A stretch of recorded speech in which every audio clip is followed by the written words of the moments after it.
Let's do this. Am I good? A couple months ago, my wife and I bought a brand new grill. We'd had the same grill for 10 years, and it literally just fell apart in many different pieces. So we went to the store, and we looked at the nice grills, but got like the really cheap model of the nice grills.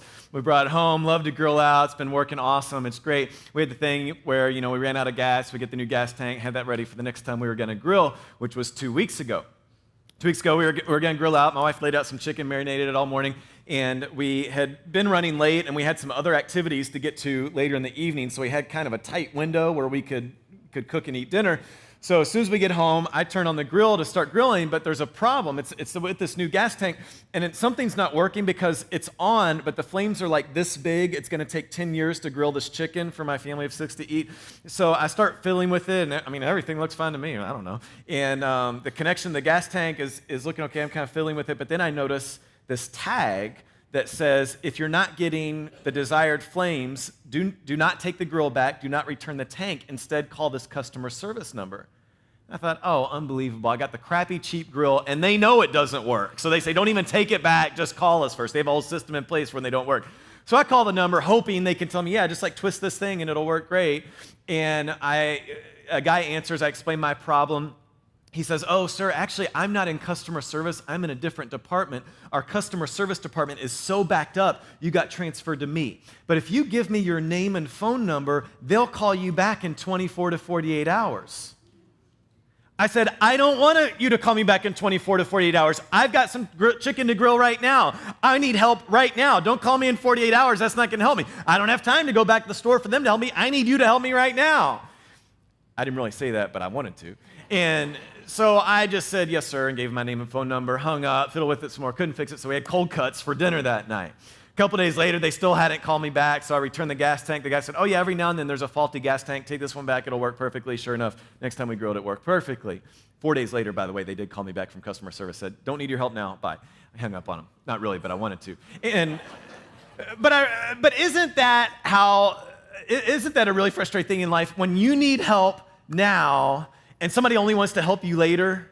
Like, I want to grill now, and you can't help me until 48 hours from now. Or you're wanting to go on vacation, and they say, I'm sorry, there's a problem with the plane. I'll get you on the first flight out tomorrow. And you're thinking, I don't want the first flight out tomorrow. My vacation starts today. Or you have a school project due tomorrow, and of course you waited till the last night before it was due to start it. You go to the school for the supplies, and they say, we're actually out of stock. We won't have that till next week. And you want to say, I don't need it next week. I need it right now. When someone can't help you till later, and you need help now, that is one of the most frustrating things in the world. And I think that's exactly how a lot of Christians are when we explain how Jesus helps you. We say, hey, when you die, Jesus has your back. Like when you kick the bucket, he's going to be there for you. He will take care of you, hopefully many decades from now. But we neglect to say, you know what? Jesus is going to help you today. Jesus is going to help you right now. But I believe Jesus will help you right now, that the best life possible isn't something that Jesus just gives us when we die one day in heaven, but it's something he wants to give you right now. And that's why we're doing this series we're kicking off today called Satan's Lies About Sex. I believe there are certain lies we've been told, that we've bought into from our culture, that hurt us. So each week of this series, what we're going to do is take one of those lies. I'm going to show you how it hurts us, and then we're going to replace the lie from our culture with the truth from God that will help you right now. I have one goal in this series. It's that you experience freedom. Just freedom. In this area of sex and sexuality, we have so much shame and guilt. Often when Christians talk about this, it's with so much negativity. I've listened to dozens of sermons on this stuff. I've read books on this stuff, and so often it just leaves me feeling like a horrible person. My single goal in this series is that you experience freedom. That's it.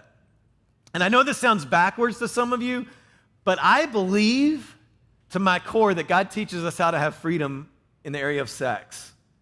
So we're going to talk about lots of different areas in sex and sexuality that I see as the main lies that we're told to buy into in our world. And by the way, let me say up front in this series is one of the main reasons we don't have separate programming in some other building for our middle and high school students, but you're in here with us. Because if you are a student, you hear about all these things on your team, in your school, in your neighborhood, and online. So I think this is the best place to talk about what you're already hearing about anyway. Today's lie is, if it feels good, do it. I want to talk about pornography. I'm not going to read stats on porn or talk about how much web traffic it generates, because we know it's prevalent. Anybody with a smartphone can get any kind of porn whenever and wherever you want it.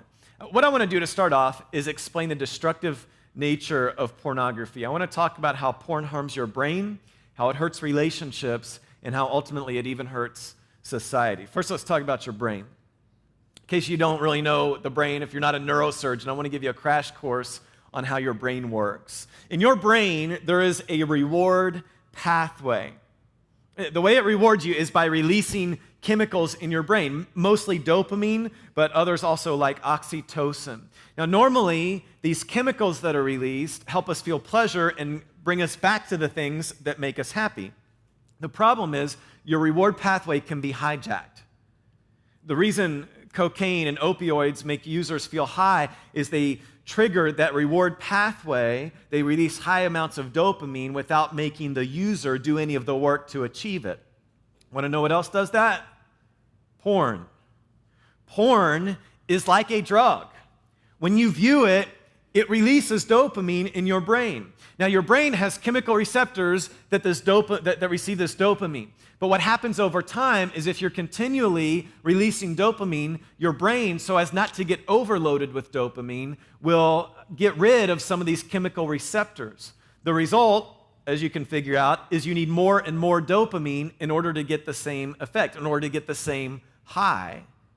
This is why drug users need more drugs or heavier drugs to get the same high. This is the reason porn users need more porn or more extreme porn or spend more time on it to get the same high. And if you can't get it, it ends up leaving you anxious and depressed. And people will think this is an emotional response. It's actually not an emotional response. It's a physiological response because your brain is going without that dopamine that you have trained it to need. This becomes a cycle. Turning to porn becomes a preferred solution to stress, but then the more you turn back to your habit, the deeper the brain pathway becomes, making it more and more difficult to break the cycle. In fact, many porn users, if you ask them about the porn they just got done looking at or they looked at that morning or the previous day, would actually be repulsed by it because it's so extreme or so deviant, and they would say that's gross or immoral, but they need that extreme porn in order to get the same dopamine effect. For teenagers, your risks at this are especially high because you have 2 to 4 times the neurological connections that the average adult brain does, which means you have even more dopamine being released, leaving you extra vulnerable to addiction. A guy from Princeton was testifying before a U.S. Senate committee, and when he did, Dr. Jeffrey Sadanover said, "It is as though we have devised a new form of heroin, usable in the privacy of one's own home and injected directly to the brain through the eyes." Porn hurts your brain. But I want to go deeper than that. I want to talk about how it harms relationships. Porn kills love. In real life, real love requires, surprise, a real person. The more porn you watch, though, the more your real relationships don't seem exciting enough, which gives you a reason to turn back to porn. And the more you watch porn, the more you're indoctrinated of porn's view of how relationships could go. So again, it's an endless cycle that leads to isolation. Studies have shown that even casual use of porn causes people to be less attracted to their mate and less satisfied with their sexual performance. Habitual users of porn are more accepting of attitudes of violence and report feeling less empathy for victims of rape. Porn, in the end, kills your sex life. Do you know what the fastest growing segment of the population that suffers from erectile dysfunction is? I can't believe I just said the phrase erectile dysfunction. I feel like I'm some old guy doing a commercial during a golf tournament and you're seeing 60-year-olds going antiquing or something. Painting a bench, whatever makes them horny, I guess.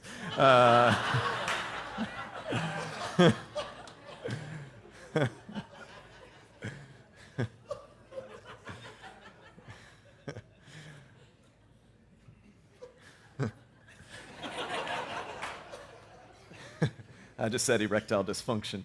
the biggest, the biggest portion of the population that suffers from, now my face is turning red, that suffers from erectile dysfunction, I'm making a serious point here, is men between ages 18 and 30 years old. And the reason is porn. In researching this, I read quote after quote after quote after quote from guys in their 20s on different forums online who are saying, I can't get excited for a three-dimensional person. Give me a 2D image on a screen and I'm good. The whole reason, it's important to understand, that we want porn is God designed us for sex. And we're going to get there in this series. That's a good thing. But if we shortcut it by going to porn to get the dopamine rush, we end up undercutting the relationships, which is the real thing we want in the end. On top of all that, you keep it secret, which separates you further from others. Now, some people will say, many experts will say, that using porn in the context of a marriage, it can actually be a good thing to help spice up a stale sex life between a married couple. Watch porn together, that'll help your sex life. You only need to know two things to know that doesn't work. First, go on any news article that promotes this on a major website. I've spent lots of time doing this recently. Look at the comments section, and you'll see dozens, sometimes hundreds of comments of people who, not because of any reason of faith, they don't talk about being Christian or any faith really, but they'll just, if you read the comments, the high majority will say, this brought more confusion to our sex life than problems that it solved. Second, just recognize the reason that would work is because you're making love to a real person, but in your mind, you're making love to the person you're watching on screen. And you can just see the dysfunction continue to go. I want to even point out that porn harms society. When you watch porn, it's great. Cool sex, get off, dopamine high, end of story. But you don't see what happens off camera. A 2010 report by Yahoo exposed the truth that porn is one of the foundations of the human trafficking industry. And this is sickening to think about, but when you participate in porn, you are participating in human trafficking. This is true for two reasons. One is that many of the people who participate in porn have been trafficked. I learned this week that the number one word that's paired with porn in internet searches is teen, as in teenager. People are looking for underage illegal porn stars. Someone in our church who works with fighting human trafficking summarized it this way. He said, pornography prepares individuals to become victims, buyers, and predators in the human trafficking industry through desensitization that allows them to justify their behavior. Human trafficking happens in the porn industry every day when individuals are forced, defrauded, and coerced to do things on the movie set they did not agree to do when they arrived. The other reason porn contributes to human trafficking is because of the inseparable link between porn and prostitution. One expert said, increased use of pornography leads to increased demand for prostitution. When demand outstripped supply of local prostitutes, women and children were brought in from overseas, often against their will. Now, to just emphasize this point even more, I want to read you some quotes from porn stars. I got these from a website from the Pink Cross Foundation that helps people get out of the industry. One person said, over the course of my porn career, I have been belittled and treated like a piece of trash more than I could ever have imagined. I was nothing to them. They have no respect for women. Another, I shot scenes where I had to pretend to be dead and let someone rape my dead body. Another, it was torture for 7 years. I was miserable. I was lonely. I eventually turned to drugs and alcohol and attempted suicide. I knew I wanted to get out but didn't know how. Another, most of the girls start crying because they're hurting so bad. I was being hit and choked. I was really upset and they didn't stop. They kept filming. I asked them to turn the camera off and they kept going. Last one. What porn gave me was debt, diseases, and people who think I'm a used up whore. Those are the people you lust after. Pornography rewires your brain. It prevents you from being able to have real relationships. It destroys the lives of those involved. I think you know, what people everywhere are figuring out. Porn is destructive. By the way, I want you to know that of all the research I did for this message, none of the websites I looked at were Christian websites. They weren't faith-based websites. It was just people around the world who are recognizing the destructive nature of pornography. What this really reminds me of is what Solomon wrote. He said, an evil man is held captive by his own sins. They are ropes that catch and hold him. He will die for lack of self-control. He will be lost because of his great foolishness. Isn't that how porn makes you feel? It's a rope holding you down. It's strangling you, calling you back. It's the siren song, and it's killing you. So what in the world can we do about it? Solomon wrote something else 3,000 years ago that I think will help us. He describes an event that he watches of a man pursuing a woman in the real physical world outside of marriage. But what he observes are the exact same problems that we experience when we pursue this on a screen or in our minds. So I want us to read this, and then I'm going to make some observations about it. Here's how it starts. While I was at the window of my house looking through the curtain, I saw some naive young men, and one in particular who lacked common sense. He was crossing the street near the house of an immoral woman, strolling down the path by her house. Solomon's peeking out through the window shades, looking at this guy. He's a creeper. He's stalking these people. He's a people watcher. It was at twilight in the evening as deep darkness fell. I don't think this detail is in there by mistake. Don't you find that a lot of the mistakes you make in life are late at night? Don't you find this is true? I was out of town with some friends not too long ago, and we were planning where we're going to have for breakfast the next morning, and one of them said, I got to have something healthy. We had thrown out some unhealthy options. They said, I got to have egg whites or fruit, just something like that. So we finally figured out some place where everybody could go and be happy. And we went to bed, or so I thought. Because the next morning when I got up, I found 3 of my friends that had wanted to eat healthy at midnight had gotten the munchies and gone to Wendy's. They had got need to get their fried food fix on. And I thought, that's why you need egg whites in the morning, is because you're eating fried food from Wendy's in the middle of the night. But don't you wish that going to Wendy's at midnight was the worst mistake you ever made late at night? Teenagers, if your parents love you, this is why they give you a curfew. Because they know, as a teenager, your brain stops working at midnight. It is in the parent handbook. Don't clap when you're sitting next to your teenager. That's awkward. The woman approached him, seductively dressed and sly of heart. She's often in the streets and markets, soliciting at every corner. She's on a Victoria's Secret magazine that comes to your house by accident. He's on Facebook posting awesome updates. She's on a mall ad you walk by. She's on a banner ad on your favorite website. She threw her arms around him and kissed him, and with a brazen look, she said, "You're the one I was looking for.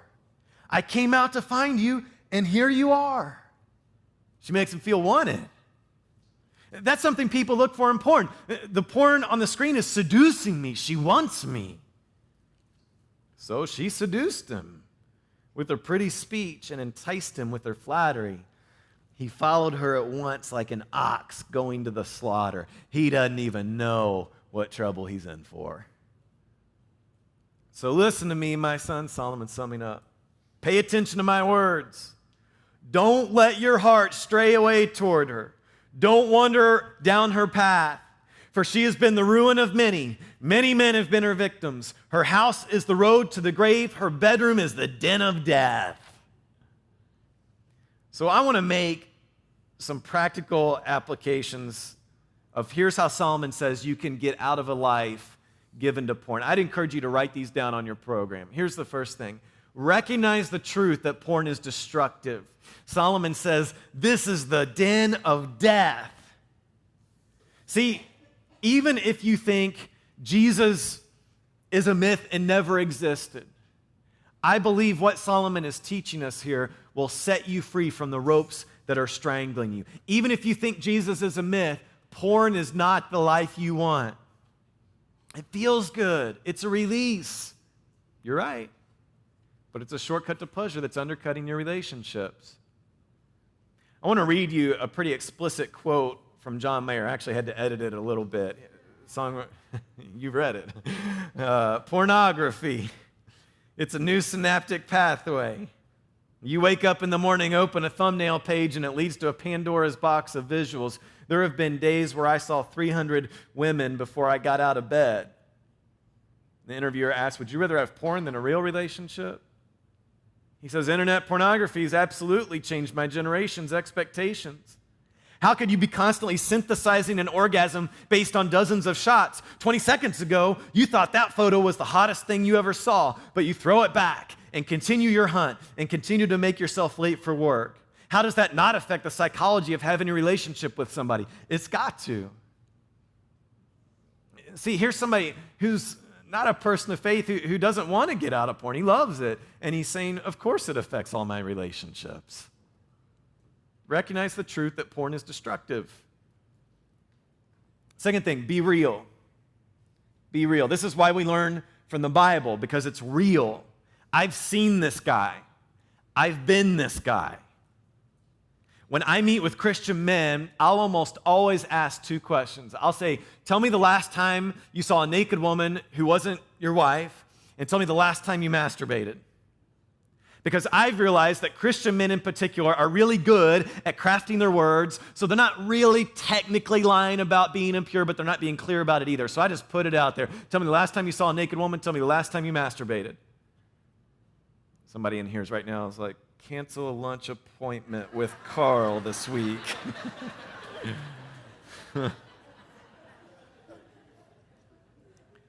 You need to be having real conversations about this, because this is a secret thing.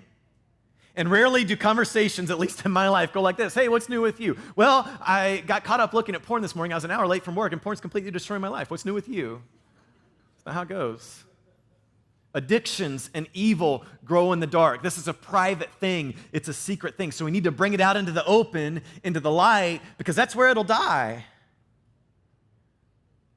I want to read an excerpt to you from an article I read on Huffington Post. It was written a couple years ago, and written by a woman, and I thought the conclusion of her article made some great points. Here's what she concluded with. I wish that 10 years ago, someone had educated me on pornography. I wish that someone would have told me that researchers have suggested it sabotages your sex life. I wish someone would have explained how dopamine, the chemical that is released every time you experience pleasure, drives you to return to what provided that feeling before. I wish someone would have told me I would begin to objectify men and think of sex day in and day out to the point where I couldn't remain focused on anything else. I wish someone would have told me it would make me feel less valuable and bring up insecurities for years in the bedroom. I wish someone would have explained that countless young men are unable to get erections because they've been watching porn. I wish someone would have told all the men I've dated that the porn they are watching is keeping them from being turned on by me, ultimately destroying our relationship. I wish someone would have told me that the dopamine and oxytocin being released from my watching certain types of pornography would cause me to question my sexual orientation, which in turn cost me relationships with friends. I wish someone had talked about how women watch it too, so I wouldn't have had to spend years living under shame, thinking there was something wrong with me. In the end, I simply wish someone would have told me why it was so harmful, instead of putting it on a list of things we don't talk about. Had I known how much it would have harmed me, I would have left it alone.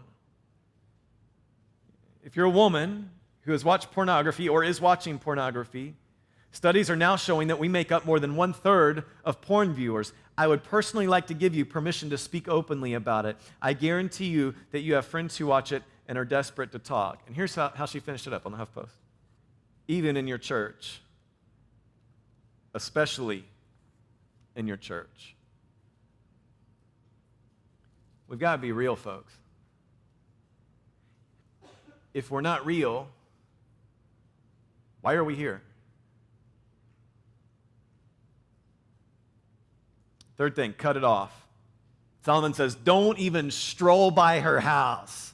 This guy was pretending to be naive, strolling by her house. I don't want you to put boundaries in place. That doesn't work. Cut it off. See, if you say, I'm not going to do that anymore, you will. You will. You've trained your brain to need the dopamine. And don't leave it at, I'll get an accountability partner. A lot of Christians just want to go to get an accountability partner. I do want you to be real with other people about this, but pretending that getting an accountability partner will change your behavior is a load of crap, because most of the time that's Christian code for I have somebody to tell every time I mess up. You got to take it a step farther by cutting it off. Now you're probably wondering, Carl, what is it? Let's ask Jesus. You've heard the commandment that says you must not commit adultery. But I say anyone who even looks at a woman with lust has already committed adultery with her in his heart. So if your eye, even your good eye, causes you to lust, gouge it out and throw it away. It's better for you to lose one part of your body than for your whole body to be thrown into hell. And if your hand, even your stronger hand, causes you to sin, cut it off, throw it away. It's better for you to lose one part of your body than for your whole body to be thrown into hell. Cut it off. Let's forget about eternity for a minute, just for a minute. Jesus wants to save you from the hell you're experiencing right now.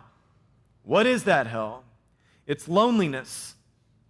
It's depending on a computer or romance novel for the best feeling in your life. It's having the closest relationship in your life being your right hand instead of another person. It's having erectile dysfunction when you're 25 years old because the only thing that gets you excited is a two-dimensional image. It's a cycle of shame, guilt, emptiness, loneliness, stress, porn, shame, and then it starts all over again. We'll talk about eternity in this series, but some of you are experiencing all the hell you ever want right now. So Jesus says, cut it off. What's it? You know. You know what it is, and I don't think it's a body part. Some of you need to go home and get internet off your phone and probably some other apps. Yes, some porn comes looking for you, but the vast majority of it is just stuff you don't plan not to see. Parents, cut it off for your kids. If you let your kids use a computer, they will find porn. Not might, will. So here's Carl's opinion time, take it or leave it. I believe that if you let your kids, especially teenagers, but even younger, use a computer in private, you're saying you do not care as their parent about the possibility of them becoming sexually dysfunctional, participating in human trafficking, and ruining their sex life and marriage because they will view porn. The average porn viewing begins, on average, at age 11. When I was preparing for this series, I made a decision. Our kids can no longer play with our iPad. Done. And you know what? As a parent of 4 kids, that makes it a lot easier to get stuff done at home because I can turn on the iPad and they can get engaged in a cartoon for 30 minutes. But do I want to get stuff done or do I want my kids to avoid this cycle of shame? And I know from firsthand experience, I don't want my kids anywhere near this. What do you need to cut off? I think you know. But in case you don't, I'll give you a list of things some guys I trust in this church have cut off in the last few years. HBO, having any computer at home alone. One couple I trust, the wife takes their laptops in her bag to church, and when she goes to work, and they just sit in her car, so the husband's not alone with them. Snapchat, parents, if your teenagers are using Snapchat and you don't know what that is, look out. Cable and hotel rooms, Victoria's Secret magazines. I know some people who've just gotten rid of internet at their house. Strip clubs, Cinemax, Vimeo, YouTube. One guy said drinking any alcohol. He clarified, I'm not talking about getting drunk, but just a drink or two in the evening if I was home alone would often act as a catalyst. See, instead of asking what is right or wrong to look at, instead ask what is the wise thing to do that will set you free, that will honor others, that will give you a fulfilling marriage. And here's the reality. A lot of you are arguing with me in your heads or rolling your eyes inside, and the reason is you're arrogant. The reason is you're proud because you don't want to do what it would have to take to come clean. You don't want to tell your wife you can't have internet on your phone. Been there. You don't want to tell your parents you need help. Been there. You don't want to get rid of Facebook and Twitter and not be able to access it because you can keep tabs on people. It's entertaining. It's a nice break. But every now and then when you're least suspecting it, it leads you down a wrong path. So you got to get rid of it. Been there. I know you don't want to cut it off. I get it. But let me ask you a question. I'm going to ask this whole series. Do you want to get free? Do you want to get free? Some of you just need to drag this into the open, kicking and screaming because the rope is around you. It's holding you down. It's strangling you in so many different areas of your life. You need to burn some magazines, get a new phone, get rid of that computer, and it will be your first step on the path to freedom. Do you want to get free? If so, then cut it off. and be real about it. This is what Jesus said all along. Following him is the best life possible. My opinion is that even if you don't believe in Jesus, if you think what we're doing in here is a joke and you just got dragged with your wife, that you should do everything we've talked about today.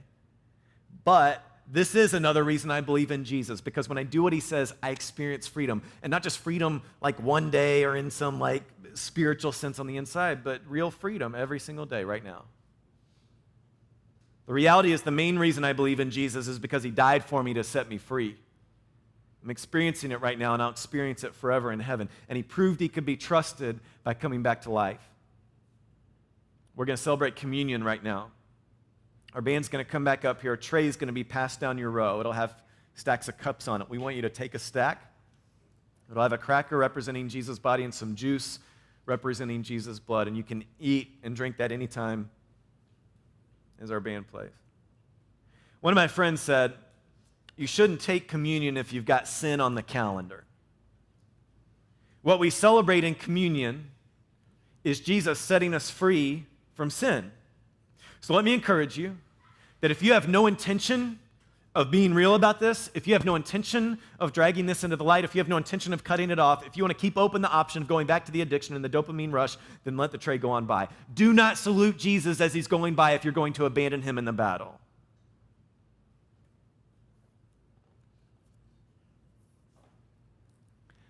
I know some of you are sitting here right now with a pit in your stomach and sweat on your palms and a racing heart, because you know the conversation you need to have. And the thought of it makes you sick. Be real and cut it off. I know it scares you to death. It will be a long journey. You will not conquer this the day you start to be real. But the consequences of concealment are far greater than the consequences of confession. Live in the light, not the dark. Jesus wants to set you free. Let him. Let's pray. Father in heaven, I want the people in this room to be free. And I know confession is painful. I know cutting it off is difficult. I know there's pain to go through, but at the other side of pain is a life of openness, is a life of freedom, is a life of fulfillment that we are not experiencing right now. God, I know this is a journey that will not be fixed in one day, but I believe there are at least dozens of people in this room who need to decide to be real and cut it off today. Help them have the courage to do that. God, I thank you that through Jesus, we have grace for the past and we have hope for today. It is in his name we pray. Amen.